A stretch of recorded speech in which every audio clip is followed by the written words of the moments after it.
Hi everyone, welcome to week 2. My name is Amanda Jaramillo, and today we'll be talking about applying public administration theories to modern day situations. Alright, so let's dive into Weber's bureaucracy model. As you know, his model emphasized hierarchy, structure, rules, clearly defining and understanding individual roles in the organization, but it's also to ensure efficiency and fairness. In the context, it supports that structures to approach organization operations and decision making, which can be crucial in maintaining consistency and accountability. The example that I like to use, in my role as an HR analyst, Weber's model is very evident still today, especially when it comes to standardizations of recruitment, onboarding practices, which rely on clear, established procedures and insurance fairness. But what keeps holding true today is that the aspect is very irrelevant in a lot of large agencies, such as local governments, LA County, because they use a lot of the standardized practices, fairness, and ensure a lot of policies and employee regulations are in place, especially for administrative procedures to ensure that there's an equitable public service being made not only to the individuals who are working but also outside the organization.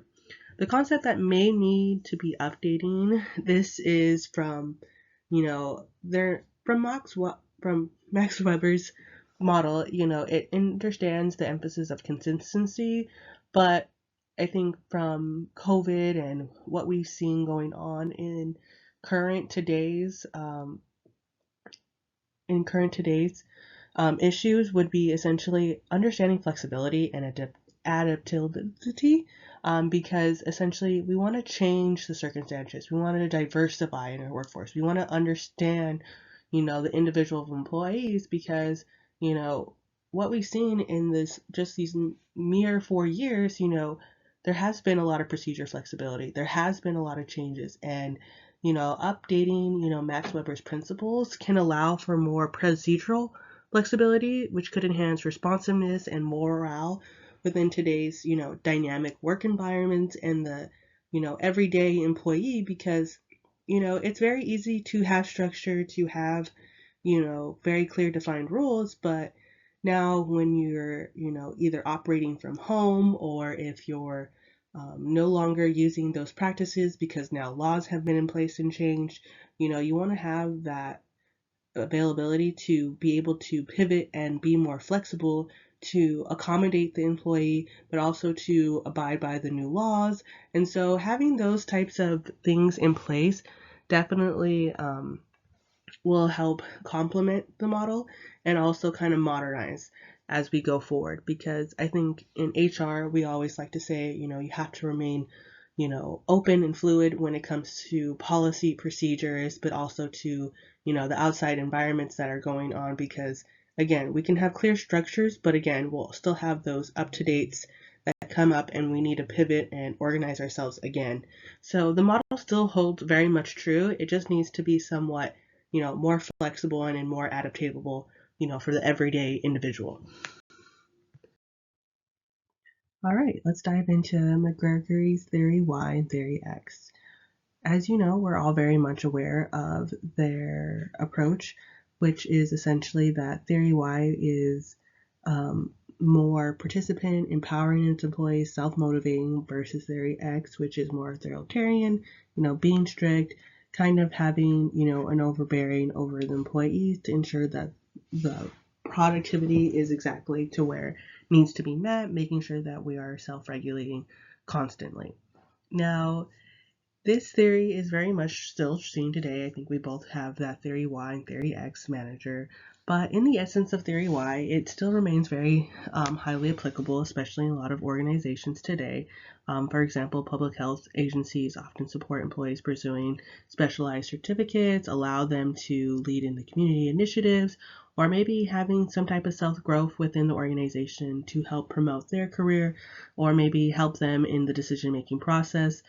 This is not only to enhance employee satisfaction, but is also to better serve the outcomes of the public and the organization.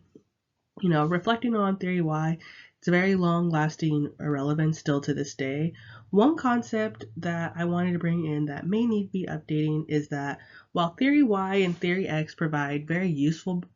frameworks, and when it comes to strict divisions and between the two, does not account for the nonsense of the realities in today's public sector. We want to look at, a blend of the two essentially, because when it comes to Theory Y and you're having individuals, giving them the power, having them being self motivated, ensuring that they are a part of the decision making, sometimes it can lead to gaps, especially for leadership, because let's say you have a leader that comes in and he's now been with the organization for a less smaller time than an employee underneath him, and he's experiencing the Theory Y of, what, this individual, they know a lot, so I'm going to give them the power, give them the self-motivating. Sometimes it can lead into a gap because, again, this leader is not very much aware of what this individual is doing, and it can lead to a lot of gaps and a lot of friction later on. So you always want to have a blend of Theory X, because essentially there's a reason why certain tasks, and we have compliance checks, we have risk management, and sometimes we need those stricter guidance, or in general, we just need guidance from our leaders. And so, a modern update proposal essentially is that Theory Y can have the adaptability of leadership and principles when it comes to, adjusting their approaches, empowering their employees, encouraging them to be self-motivating, and having them a part of the decision making process, but also have that blend of Theory X where, we ensure that they're regulating, ensuring that you're guiding your employees, and ensuring that you have, regulations, met, especially because we want to ensure that, yes, we are empowering our employees, but we're also ensuring that, restrictions are being met, compliance is being met, and ensuring that everyone in the organization understands what's going on, before we can start leading to the next level and letting people, be a part of the decision making, because essentially, we need to understand, what is the past practice, why are we doing certain things the way we are, before we can start improving them. So in conclusion, both Max Weber and McGregor's Theory Y and Theory X, I think they offer very essential perspectives when it comes to public administration leadership, but I also think that they are still very much beneficial till this day. I think as we see approaches of management style from McGregor's Theory Y and Theory X, I think we also will still see bureaucracy from Max Weber's theory, very much vibrant and very much, embedded in today's public administration. I think when it comes to, modernization, and when it comes to, adapting to today's society, I think ultimately, a combination of, Max Weber's theory and also McGregor's, they allow structure in public administration, and they obviously still remain effective and very equitable, and has a responsibility to, meeting the needs of the public, but also ensuring that there's a diverse need when it comes to the society. And I think when it comes to modernization, we're obviously very fluid, and we also have to be very flexible when it comes to a lot of things in society, whether it's the pandemic, whether it's laws, regulation, or maybe just new leadership style. Again, there's a lot of things that come into perspective, but again, these theories are very much still vibrant, and I think they're having a way of how they are modernizing, and how you can see them starting to slowly change with time. And as we go further in public administration, I think we'll see that, they'll still continue and be very much alive, but modernize and be fluid with what's going on in today's society.